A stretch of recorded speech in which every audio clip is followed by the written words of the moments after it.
Je vais souhaiter d'abord la bienvenue à Emma Foissac, qui a beaucoup de mérite aujourd'hui à parler parce qu'elle est une étudiante de master, donc c'est la plus jeune étudiante du cycle de séminaire de cette année. C'est toujours un peu difficile, c'est un peu la première fois qu'on expose des recherches, mais elles n'en sont pas moins, peut-être même au contraire, fraîches et innovantes, les recherches en question, bien sûr, par rapport à celles de chercheurs, bien sûr, plus chevronnés, qui ont l'occasion de réfléchir à leurs recherches dans une démarche réflexive qui est également très intéressante. Alors, pour les autres séances du séminaire avec Antoine Perrier, nous avions prévu un intervenant venant, disons, d'Europe ou des États-Unis avec un discutant marocain. Aujourd'hui, étant donné la jeunesse de l'intervenante, nous avons préféré, M. Perrier et moi-même, être les discutants, sachant que nous avons chacun, Antoine Perrier et moi-même, une petite compétence. Alors, Antoine Perrier, une grande compétence, bien sûr, du côté du protectorat, qui est une partie de votre sujet, et moi-même, ayant travaillé sur l'animal il y a 15 ans, 20 ans, même 15-20 ans. J'ai écrit des articles sur le crocodile, le chameau, la cigogne, mais jamais sur la vache ou le bœuf. Parce que le sujet donc va être produire et conserver le cheptel bovin au Maroc durant le protectorat français, 1912-1956. Et Emma Foissac, qui est en master, est invitée par le Centre Jacques Berg pour ce séminaire, également pour une mission de recherche dans les archives du Maroc. Va donc nous présenter ce sujet, ses archives, sa façon de travailler, c'est une méthode. Et aussi, je lui avais demandé de dire quelques mots en introduction, une fois qu'elle se sera présentée, sur ce qu'est l'histoire environnementale, qui chez nous en France commence à être acclimatée et qui peut-être n'est pas encore tout à fait connu de tous les auditeurs. Voilà, donc je passe la parole avec beaucoup de plaisir à Emma Foissac pour, disons, une petite heure de présentation. Bonjour à tous. Tout d'abord, je tiens à remercier Catherine Marjawen et Antoine Perrier de m'avoir invité. C'est une grande chance de pouvoir faire ce genre d'expérience à mon âge, en master en tout cas.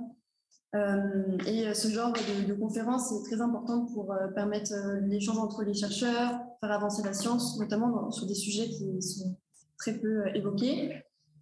Donc, comme l'a dit Catherine Marjawen, je suis en master, MAM, monde arabe et musulman.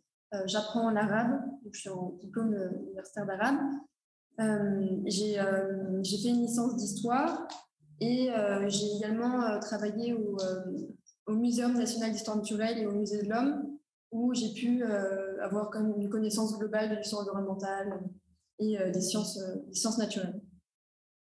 Donc, mon sujet ici est produire et conserver le cheptel bovin au Maroc durant le protectorat français, 1912-1956. Par produire le cheptel bovin, j'entends la production animale, donc l'élevage, mais également l'amélioration de l'élevage par des techniques zootechniques. Et donc, ça englobe beaucoup de choses. Et conserver le cheptel bovin, donc conserver les gènes, mais aussi conserver l'animal pour pas qu'il décède ou que le cheptel soit dessiné en cas de sécheresse. Donc, dans un premier temps, je ferai un point historiographique. Ensuite, j'expliquerai le choix de mon sujet et la méthodologie que j'ai employée. Puis, je ferai un état des lieux des sources archivistiques. Et enfin, je présenterai mon sujet en 3 parties.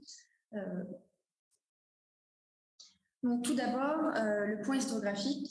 Je me concentre sur le protectorat français car mon sujet se situe dans, c'est 1912-1956. Ici, on peut voir 2 générations, l'ancienne avec Daniel Rivet, sa thèse en 1996, donc très importante c'est un peu un pionnier dans le travail du protectorat français, et la nouvelle génération, si je puis dire, avec Antoine Perrier. Donc ici, on a un article tiré de sa thèse sur la place des fonctionnaires marocains et tunisiens durant le protectorat français. J'ai également fait une petite présentation sur l'historiographie de l'histoire environnementale et des études animales. C'est vrai que c'est une historiographie qui n'est pas très connue. Pour faire simple, l'histoire environnementale est née dans les années 1970 aux États-Unis et est venue très progressivement en France. Le pionnier de l'histoire environnementale et Emmanuel Leroy-Ladurie en 1967 avec Histoire du climat depuis l'an 1000. Alors là, c'est un Français, on oui, est d'accord, oui. Oui, donc en France, c'est un des pionniers de l'histoire environnementale. Et le but, comme le montre ce livre, c'est de démontrer que l'environnement est aussi un acteur de la transformation des sociétés, que cet environnement n'est pas que le cadre ou un arrière-fond dans les sources, et que l'environnement compte pour l'histoire politique, économique et sociale. Les études animales, elles, étudient les représentations des animaux et les relations entre les êtres humains et les animaux. Donc, Emmanuel Leroy-Ladurie a essayé de montrer comment déjà on pouvait dans les sources trouver l'environnement. Donc, c'est un travail qui m'a beaucoup inspirée.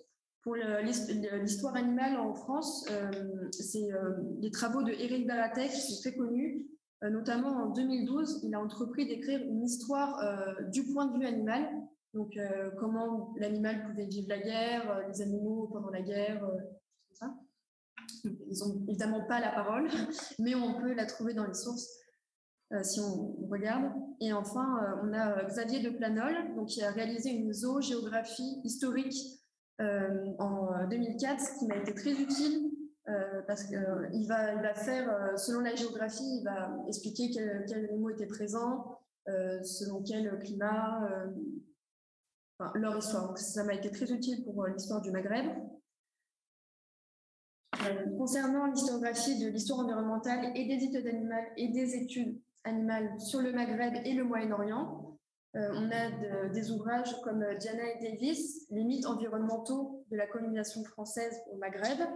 Elle l'a publié en 2007 aux États-Unis, mais ce n'est qu'en 2012 qu'il a été traduit en français par Grégory Quenet, qui est un grand historien de l'environnement en France.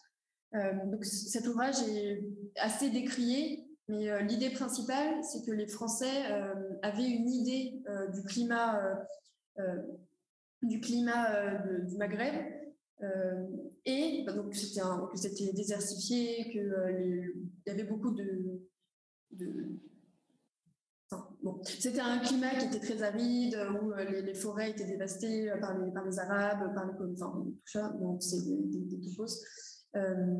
Et elle explique comment tous ces clichés ont eu un impact sur les politiques des colons durant la colonisation. On a également un mémoire, donc, qui n'a pas été publié, de Bérengère Lambon, qui a étudié le mouton au Maroc des années 1870 à la fin du protectorat.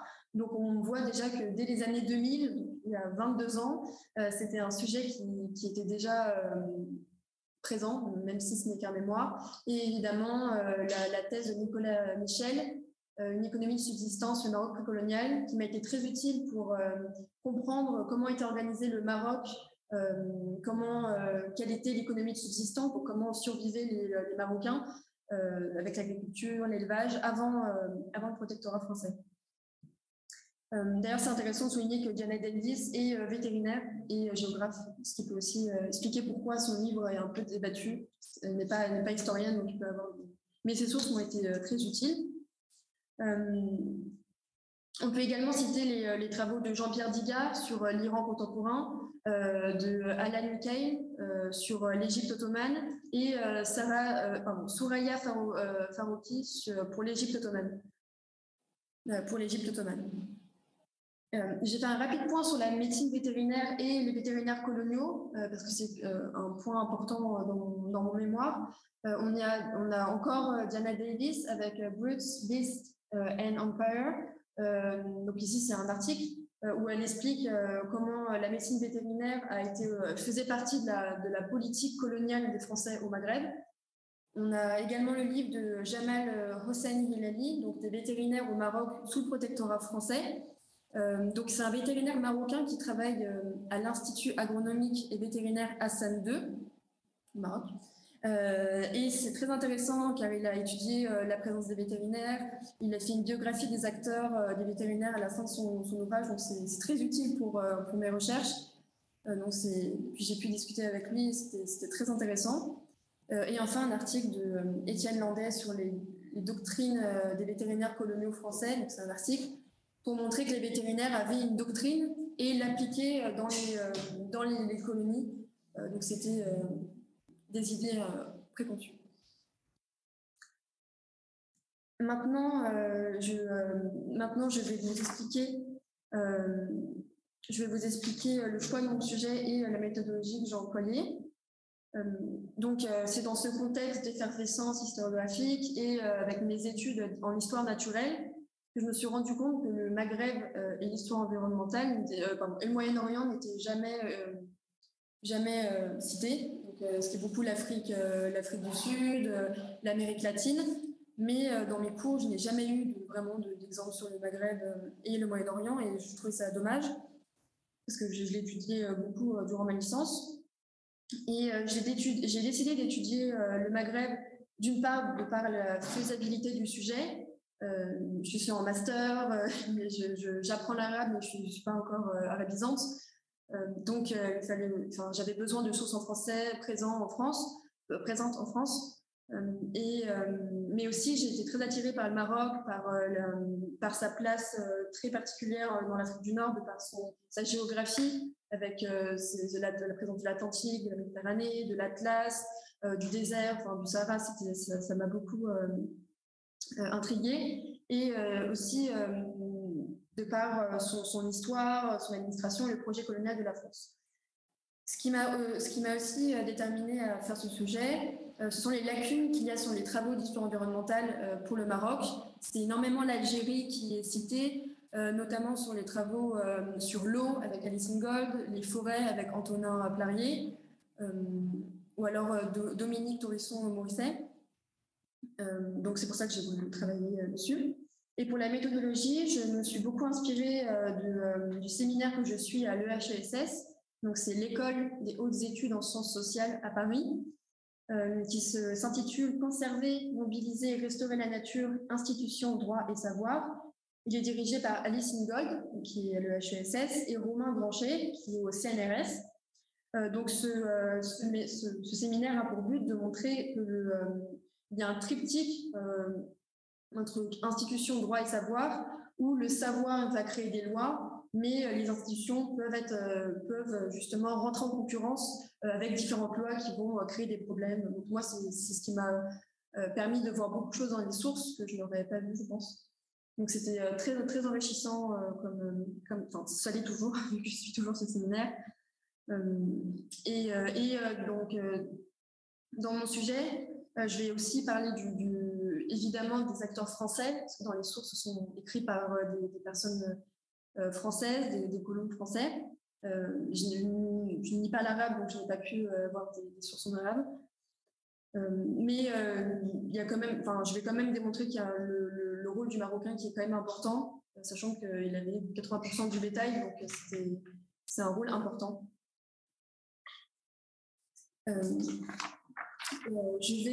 Maintenant, je vais faire un état des lieux des sources pour que vous ayez une idée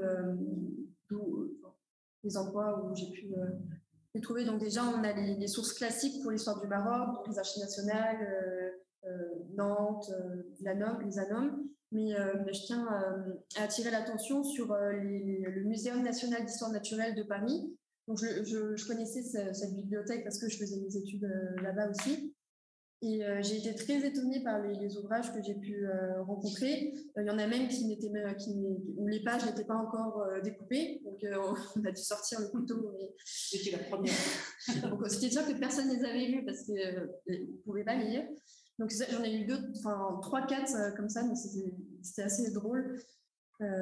Et j'ai eu beaucoup d'ouvrages sur des vétérinaires coloniaux, sur des ouvrages de Henri Geoffroy Saint-Hilaire, qui justement, la rue, par exemple, du Muséum d'histoire naturelle s'appelle Geoffroy Saint-Hilaire, parce que c'était une famille très connue dans le monde de l'histoire environnementale.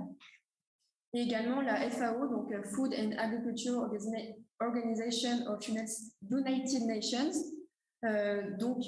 J'ai été étonnée de trouver des sources. C'était beaucoup plus des sources sur le lait, sur la production du lait, sur l'hygiène du lait.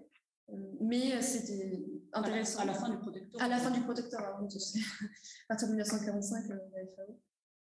Donc ça a été très intéressant. Et j'ai pu aller mardi aux archives du Maroc et j'ai trouvé aussi d'autres documents. Donc, c'est très riche comme documentation. Donc, après vous avoir présenté les sources et les fonds d'archives variés, je vais vous présenter mon sujet en 3 parties. Ah ben. Bon, alors avant de faire ça, en fait, je vous ai mis quelques exemples de sources que j'ai pu trouver pour vous montrer justement la diversité des sources et des méthodologies que je vais devoir employer. Donc, par exemple, celle-ci, je l'ai trouvée aux ANOM. Donc, c'est intéressant parce que souvent, on pense qu'il n'y a pas d'archives marocaines aux ANOM. C'est plutôt à Nantes, mais là, j'ai trouvé un fonds du service central de l'élevage et des industries animales. Donc, j'étais très heureuse de voir le mot animal dans des sources, des archives. Donc, par exemple, ici, on a un tableau statistique qui montre la présence des animaux au Maroc, donc d'après le TERTIB. Le TERTIB, c'est l'impôt direct sur les récoltes et les animaux vivants. Qui a été il existait déjà, mais il a été, on va dire, institué en 1915. Donc, c'est très intéressant parce qu'on a directement les chiffres. Donc, on peut voir que les bovins, on a bovins adultes, bovins jeunes. Donc, c'est des documents très intéressants. Ensuite, aux Archives nationales de France, donc à Pierrefitte-sur-Seine, on peut trouver également des documents comme ceci. Donc, c'est un document qui vient du fonds du CHEAM, donc c'est le Centre des hautes études sur l'Afrique et l'Asie moderne. Et ici, le titre, c'est l'agriculture indigène dans les Abdas. Donc, les Abdas, c'est une tribu, ou alors ça peut être aussi le nom de la région d'Oukala Abda. Donc, c'est pour montrer la diversité des sources. Et par exemple, ici, nous avons un diagramme. Donc, la courbe rouge, c'est la pluviométrie. Et les courbes en bleu, ce sont les ovins, caprins et bovins. Les bovins sont juste en dessous de la ligne rouge. Et on peut voir que les acteurs eux-mêmes avaient fait directement un lien entre pluviométrie et production animale. Et on voit très bien que quand il y a une sécheresse, le cheptel est décimé. Et ce, jusqu'en 1945. Donc, c'est des sources... Avec un petit décalage quand même. Oui, généralement, les bovins ou le cheptel ne meurent pas immédiatement, mais les conséquences d'une sécheresse, c'est dans les 2 ans. Et il faut au moins 5 ans pour refaire un cheptel, pour qu'il y ait le cheptel au complet. Donc, renouveler le cheptel, donc ça prend énormément de temps quand il y a une sécheresse. Et voici une carte qui a été publiée en 1955 par c'est l'Atlas du Maroc, notice explicative. Donc j'ai choisi la partie qui parle des bovins et des porcs, surtout des bovins. Et c'était pour également exposer le fait qu'il y a des informations à l'échelle nationale. On voit par exemple Abda, donc c'est une région. Là ici on a vraiment à l'échelle nationale et en 1955, donc c'est la fin de ma période, donc pour moi trouver des cartes c'est bien. Et surtout ça montre que toutes les informations qui ont été recueillies, parce qu'on ne peut pas faire de cartes si on n'a pas d'informations sur le terrain, donc à la fois des agents marocains, des Français, des vétérinaires. Donc, et ça montre surtout la présence sur la côte atlantique. C'est ça qui est... En revanche, la zone espagnole est vierge. Oui, voilà. Il n'y a pas de bovins chez les Espagnols. Non, il n'y a pas eu de documentation. Non, donc il n'y a pas de documentation en tout cas sur la zone espagnole. Mais... Il n'y en a pas dans cette source, mais les Espagnols doivent en avoir chez eux. Après les Français, oui, c'est sûr. Oui. Maintenant, oui, donc là, c'est les sources imprimées. Donc, c'est les revues de presse, les journaux et les photographies de presse. Donc, pour ceux qui ne connaissent pas, Gallica, c'est un site très, très utile qui est lié à la BNF, donc Bibliothèque nationale de France, et qui numérise beaucoup d'ouvrages qui sont soit très fragiles, soit très rares, et tout le monde peut y accéder sur Internet. Donc, même si on n'est pas en France, on n'a pas accès aux documents, j'ai trouvé énormément d'archives, donc je suis très contente. Notamment, donc on a des bulletins, des recueils, des magazines, des revues mensuelles, ce genre sources. Et je vous ai mis un exemple de source imprimée. Ici, c'est Théophile Monod, qui était un des vétérinaires principaux du protectorat, et qui a fait un cours, une conférence au cours préparatoire au service des affaires indigènes, donc en 1927, et qui a été publié à Casablanca en 1928. Donc c'est pour montrer le genre d'ouvrage que j'ai pu consulter. Donc après vous avoir présenté les sources et les fonds d'archives variés, je vais vous présenter mon sujet en 3 parties. Donc la première partie sera axée sur les acteurs de la production et de la conservation du cheptel bovin au Maroc au gré des événements environnementaux. Donc mon but, c'est de montrer que selon les sécheresses et selon les événements politiques et économiques, les acteurs ne sont pas les mêmes, ou alors dans les sources, on voit beaucoup plus d'acteurs apparaître que d'autres. Enfin, c'est ce que j'ai pu voir dans les sources. Dans une seconde partie, j'expliquerai l'instauration du cadre administratif et juridique par le gouvernement français pour instituer les savoirs sur l'animal au Maroc, donc les savoirs qui ont été justement produits par les acteurs dont j'aurais parlé. Et enfin, dans une dernière partie, je mettrai en avant les différentes stratégies et outils utilisés par les Français pour diffuser ces savoirs à la fois chez les éleveurs marocains et les colons français, et surtout montrer que ce n'était pas la même façon de faire pour viser ces publics différents. Donc la première partie, les acteurs de la production et de la conservation du cheptel bovin au Maroc au gré des événements environnementaux. Donc dans une première partie, dès 1912, des agronomes et des militaires ont considéré que le Maroc était une terre d'élevage comparée à la Tunisie et à l'Algérie. Donc, par exemple, on a le colonel Victor Piquet qui, en 1912, donc dans son livre « La colonisation française dans l'Afrique du Nord, Algérie, Tunisie, Maroc », donc ici on voit bien qu'il y a une comparaison entre les trois pays. Donc là, je cite ce qu'il a écrit. On a éprouvé quelques difficultés à faire admettre par l'opinion française que la contrée la plus fertile, la plus riche de l'Afrique du Nord est le Maroc atlantique. Donc, on voit que ce n'est pas tout le Maroc, mais le Maroc atlantique. Et il va même dire que il dit que le Maroc est la perle de l'Afrique du Nord. Ensuite, il cite des animaux, comme par exemple, il écrit qu'il y a 558 000 bœufs et que la vache locale... Oui, il y a aussi les moutons et chèvres. Je me concentre sur dans la Chaouia, voilà. Dans la Chaouia. Et que la vache locale, vache Zahir, ressemble à la bretonne. Ici, on a une comparaison entre la vache locale et la vache bretonne. Donc, on peut estimer que le public visé est un public d'éleveurs ou d'agriculteurs français qui connaissaient les vaches. Et la vache bretonne est une vache très réputée en France pour son lait, pour la qualité de son beurre.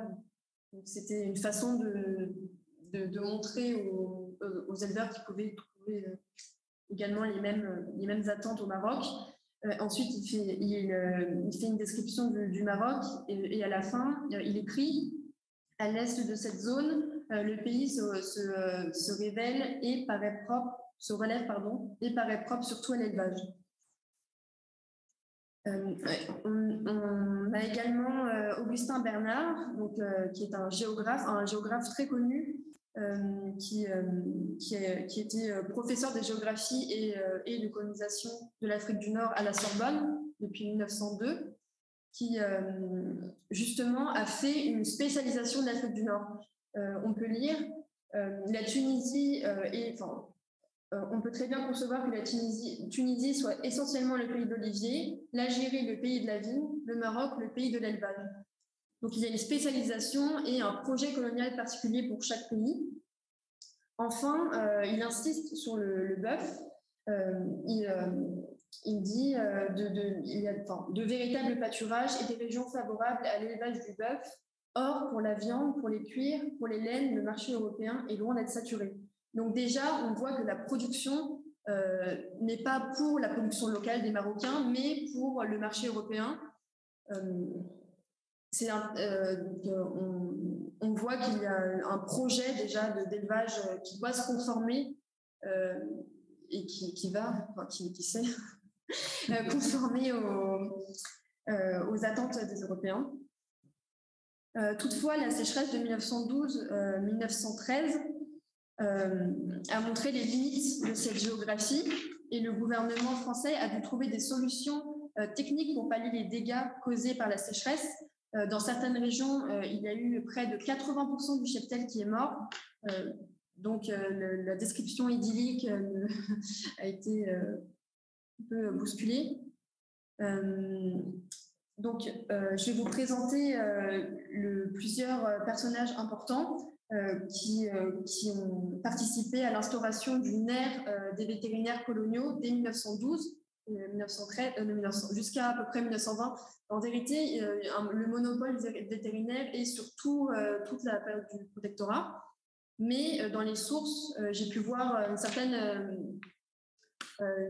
effacement de certains acteurs pour d'autres, notamment les forestiers et les agronomes. Nous avons le colonel Théophile Monod, qui est le créateur du service de l'élevage. Il était très ami avec Lyotet, le résident général. Il est chef du service de 1912 à 1930 et il a écrit de nombreux ouvrages très intéressants, donc comme l'élevage au Maroc, qui a été publié dans, par exemple, la collection Faune des colonies françaises en 1931, et où il a déjà écrit en 1914. C'était un auteur assez prolifique. Nous avons également le docteur vétérinaire Henri Velu, qui lui fut chef du service laboratoire du service de l'élevage de Casablanca de 1913 à 1938. Il a écrit de nombreux livres sur les pathologies vétérinaires, il a fait de nombreux écrits et trouvé de nombreuses choses. Et c'est un des acteurs qui, en 1930, donc par exemple, vous pouvez lire le dernier ouvrage, La production animale au Maroc et les grands problèmes de l'élevage marocain. En effet, en 1930, c'est l'un des acteurs qui justement montre les limites de cette production et critique les actions qui ont été faites par l'État français, c'est-à-dire dès le début du protectorat, faire des croisements avec des vaches françaises qui ne survivaient pas au Maroc, qui n'étaient pas du tout acclimatées. Donc, c'est un personnage très important. Et enfin, le vétérinaire Henri Geoffroy Saint-Hilaire, donc la fameuse famille Geoffroy Saint-Hilaire. Donc, il fut inspecteur du service de l'élevage en Tunisie. Donc, il était en congé lorsque il était au Maroc en tant qu'inspecteur des services de l'agriculture. Et il a écrit de nombreux ouvrages très importants qui m'ont beaucoup servi, comme dans les années 1918-1920, comme les animaux domestiques au Maroc ou l'élevage au Maroc. C'était des ouvrages très intéressants. Et ce qu'il faut retenir, c'est que tous ces acteurs de 1912 à 1956 n'ont que 3 mots à la bouche, si je puis dire. C'est le triptyque eau, réserve fourragère et abri. Parce que si les animaux ne sont pas abreuvés, s'ils ont faim et s'ils sont souffrants, ils attrapent beaucoup plus de maladies. Ce qui fait qu'il y a des épizooties qui déciment le cheptel, donc c'est les maladies animales. Donc pour ça, il fallait éduquer les éleveurs marocains.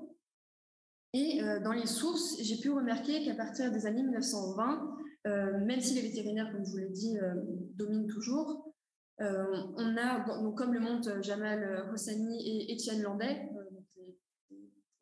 des écrivains dont je vous ai cité les livres, il y a une plus grande présence des agronomes, notamment André Max Leroy. Donc, c'est pour ça que je parle d'une concurrence des savoirs entre vétérinaires et agronomes ou forestiers. C'est-à-dire qu'à partir des années 1920, la place de la forêt, du sol, de la conservation du sol devient plus importante, est devenue plus importante, ce qui a pu créer une concurrence entre les savoirs. Donc là, André Max Leroy est ingénieur agronome Il était chef de travaux de zootechnie à l'Institut national agronomique INA et il a étudié les besoins énergétiques des animaux domestiques et a mis en place un système de rationnement de la nourriture animale. Donc on a toujours cette idée de zootechnie, de rationnement, il faut donner les bons aliments avec les bons nutriments aux animaux pour qu'ils puissent ne pas mourir et produire du lait, produire de la viande, de la viande et faire durer. Et en 1922, il a écrit La population bovine au Maroc, dont j'ai tiré beaucoup de photos que je vais vous montrer. Et c'était un ouvrage très important pour moi. On a également Paul-Louis-Jules Boudy, dont Diana Davis a beaucoup parlé dans son livre Les mythes environnementaux de la colonisation française au Maghreb. Il fut directeur du service des eaux et des forêts dès 1913, également inspecteur général honoraire du service forestier marocain. Vous pouvez voir que c'est la deuxième personne à partir de la droite. Il a un joli béret et il ne se sourit pas, je pense. Et la photographie est prise où? C'est devant leur école. Normalement, elle est à Nancy, il me semble. Enfin, c'est l'école. Leur promotion, en fait. Oui, voilà, je pense que c'est la promotion. C'est un personnage important. Il est présent dès 1915 dans les écrits. Par exemple, quand il y a des écrits ou des conférences sur le protectorat français, on a toujours une partie sur la forêt, sur les sols, sur l'élevage. Et la forêt, c'était toujours Boudy qui écrivait dessus.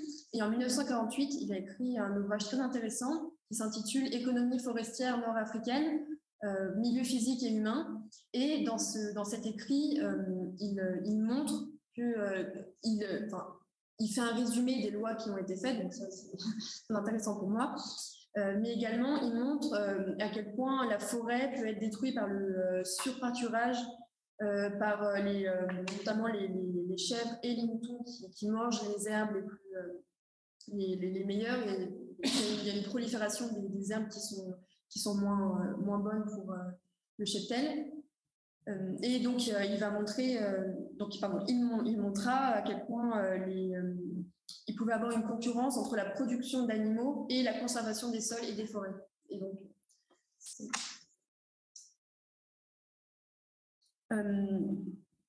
nous venons de voir comment les événements environnementaux ont eu des conséquences dans les politiques coloniales.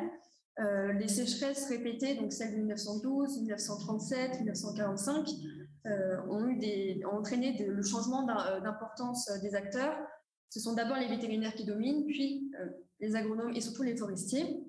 Et dans une deuxième partie plus rapide, nous allons voir comment les sécheresses et les événements environnementaux ont poussé le gouvernement français à créer de nouvelles structures administratives et juridiques.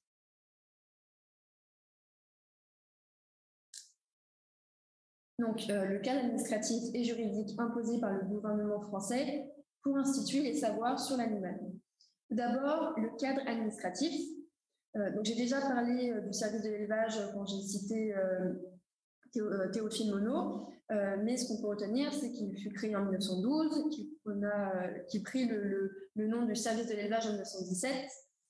Et maintenant, je vais décrire cette photo qui est assez amusante, où on voit un bélier qui est en train de subir une opération. Donc ce n'est pas une vache malheureusement pour moi, mais c'est déjà un animal domestique qui n'est pas un chien et un chat. Ça tient moins de place. Oui, voilà, je pense qu'il faut moins de personnes. Mais ce qu'on peut remarquer, c'est en arrière-fond la présence d'un Marocain. On voit qu'il est habillé dans l'habit traditionnel avec un fès et une djellaba.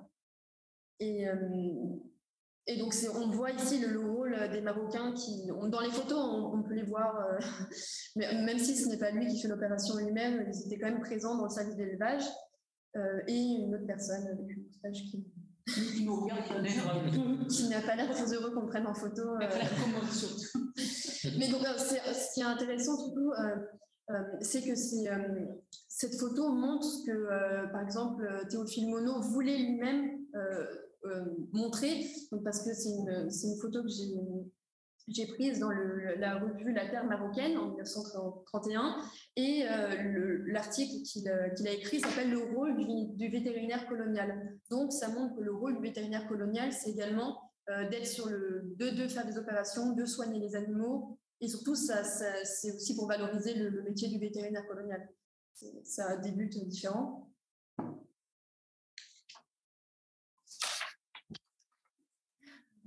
Ensuite, nous avons le laboratoire, donc du service de l'élevage de Casablanca. Encore une fois, dans le même article, le rôle vétérinaire colonial. Donc, il est créé en 1913 dans de modestes locaux, et dès 1924, il va avoir des locaux plus modernes. Donc, oui, voilà. Donc là, on voit il y a beaucoup d'équipements. On peut voir que je ne suis pas du tout spécialiste en laboratoire de vétérinaire, mais en tout cas, cette photo veut montrer qu'il y a du mobilier, qu'il y a du matériel, sûrement pour faire des vaccins, pour soigner les animaux. Et le fait qu'il y ait eu rapidement des locaux modernes montre l'importance qu'avaient justement ces missions pour le protectorat français. Le laboratoire avait plusieurs missions, comme de contrôler les épizooties et d'approfondir les problèmes du Maroc, qui étaient l'hygiène, les épizooties et la zootechnie, mais également récolter des informations pour la science. Donc, leur but était également d'aller sur le terrain, de voir les maladies, de communiquer avec les éleveurs marocains qui eux-mêmes avaient utilisé, évidemment, avaient des mots arabes pour parler de certaines maladies. Et le but, c'était de faire des listes et d'approfondir les connaissances et d'enrichir la recherche documentaire. Les sociétés indigènes de prévoyance, donc les SIP, furent créées en 1917 par le gouvernement français et existaient déjà en Tunisie. Donc, elles servaient à la fois de banque, de mutuelle, d'assurance risque, et permettaient également donc en fait c'est un niveau plus local, c'est ce que je voulais dire aussi, c'est que c'est un niveau plus local où on a un lien direct avec les éleveurs marocains. On avait souvent des traducteurs qui étaient présents pour faciliter leur intégration. Donc, ce qu'on peut voir, donc là, ici, j'ai des photographies. Les animaux étaient assurés. Par exemple, s'il y avait une sécheresse, que l'éleveur perdait tout son bétail, il pouvait être assuré. Seulement si son troupeau était assurable. Donc, vous voyez, on voit qu'il y a des conditions donc ça pousse encore les éleveurs à devoir, ils devaient suivre les techniques françaises pour être habilités à être assurés. Et les vétérinaires aussi en profitaient pour évaluer les risques et la valeur des animaux domestiques pour justement ces assurances. Maintenant, on voit qu'il y a aussi un cadre juridique qui a été mis en place. Donc, on a plusieurs cadres juridiques, un pour les vétérinaires, donc par exemple avec plusieurs institutions, comme par exemple la police sanitaire qui fut créée dès 1914. Donc, je ne vais pas vous lire toutes les citations, mais il s'agit d'un bahir. Donc, c'est des lois qui étaient approuvées par le sultan, donc souvent proposées par les Français, mais ils devaient être approuvés par le sultan pour pouvoir être effectifs. Et ici, on voit que la police sanitaire, vétérinaire, était chargée d'inspection des animaux, des abris d'animaux, des foires et des marchés et des ports. Donc, c'est très intéressant parce que les animaux qui étaient ramenés, importés au Maroc, devaient on devait voir s'il n'y avait pas de maladie, parce que sinon, ça pouvait contaminer tout le cheptel marocain, ou en tout cas une partie. Et réciproquement. Il y a eu beaucoup de cas d'animaux qui ont été exportés en France et qui ont contaminé d'autres animaux. Donc, ça crée des problèmes. Des opérations dangereuses. Oui, voilà. Toujours risqué de toute façon. Et j'ai mis également quelques exemples d'arrêtés viziriels, donc de 1916 et 1924, qui servaient justement à prendre des mesures contre certaines maladies. Maintenant, le cadre juridique des agronomes et forestiers. Donc, cette partie sert à montrer que, par exemple, il y a eu des lois dès 1917 sur la protection des parcours, sur la protection des forêts et des sols, et ces lois et d'ailleurs pouvaient donc rentrer en concurrence avec les lois de production animale, notamment l'arrêté du 15 avril 1946 sur l'aménagement sylvopastoral, et c'est ce que montrait Jean-Paul-Louis Jules Boudy en 1948. Donc ici, vous avez un exemple de loi en 1951. Enfin, 1954. 54, je crois. Donc, dans cette partie, nous venons de voir le cadre administratif et juridique institué par le gouvernement français afin de lutter contre les sécheresses et instituer les savoirs vétérinaires et forestiers. Nous allons maintenant étudier les différentes stratégies qui ont été mises en place par le gouvernement français afin de diffuser ces savoirs à la fois chez les éleveurs marocains et les colons français.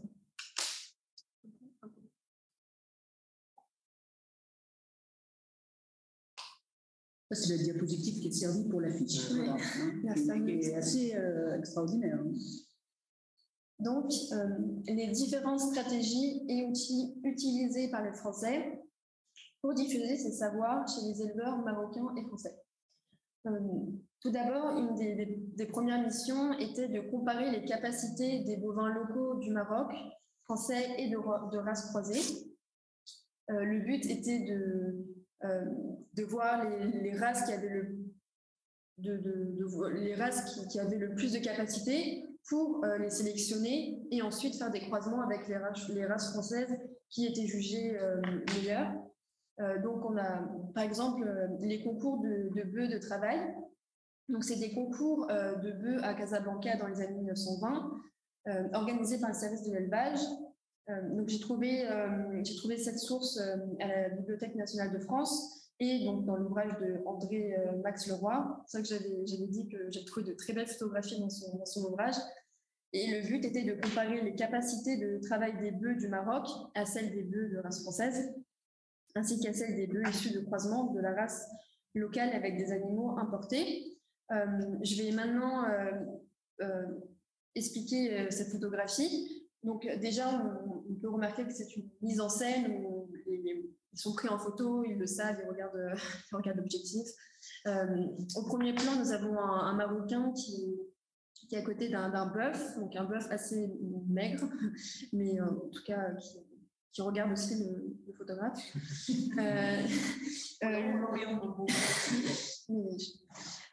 Donc l'éleveur ici, donc on a la présence des Marocains, donc encore le rôle des Marocains, donc on ne sait pas si c'est son bœuf à lui, si il est seulement là pour aider lors des opérations pendant le concours. On a également la présence d'un colon français, donc avec un chapeau, des lunettes de soleil, peut-être qu'il tient une cravache ou un objet pour faire avancer le bœuf, et la présence d'autres Marocains qui sont accoudés à un chariot rempli de pierres. Donc le bœuf est attelé à un chariot rempli de pierres et ensuite il va devoir le tirer. Il le tire. En tout cas, il l'a tiré. Il est arrivé. C'est ça qu'on a photographié. En tout cas, oui, voilà. Et c'était ensuite ces capacités étaient calculées selon des formules et étaient comparées avec d'autres animaux pour justement voir s'il avait des capacités plus que d'autres. Alors, ce qu'on peut également remarquer, c'est à l'arrière, on a un hangar assez peut-être qu'il y a été, on suppose qu'il y a du matériel dedans, ou alors peut-être que c'est un exemple d'abri. Comme je vous ai dit, le triptyque eau, réserve fourragère, abri. Peut-être que c'était également un abri pour montrer aux personnes présentes au concours comment on faisait, comment on devait, quel était le meilleur abri pour protéger les animaux des chaleurs et des pluies. Il y avait également des concours pour des concours de vaches laitières et beurrières. Donc ici, on a une vache laitière de la race de Meknès. Elle a été deuxième prix au concours de Meknès en 1917. Donc déjà dès 1917, on avait cette volonté de sélectionner les vaches les plus productives, et les vaches les vaches de Meknès étaient réputées. Ce qu'il faut noter, c'est que ces concours avaient pour but de fixer des normes pour plaire aux éleveurs et aux acheteurs européens. Par exemple, il fallait une vache avec des hanches, je ne sais pas si on dit des hanches pour une vache, mais elle devait avoir certains critères pour justement correspondre aux critères européens. Donc ces concours servaient à faire passer insidieusement des messages pour montrer les normes. Ces concours étaient organisés sur le même modèle que les concours organisés en France, ce qui montre le fait qu'on calque les méthodes françaises dans les protectorats et colonies. La production des animaux était contrôlée pendant 48 heures, notamment le lait, et analysée, et était enfin... et les analyses étaient faites sur la méthode Gerbert. Qui évalue le taux de graisse dans le lait. Oui, en fait, c'est il y a un nom spécial pour la graisse dans le lait, mais plus un lait est gras, plus il peut faire du bon beurre.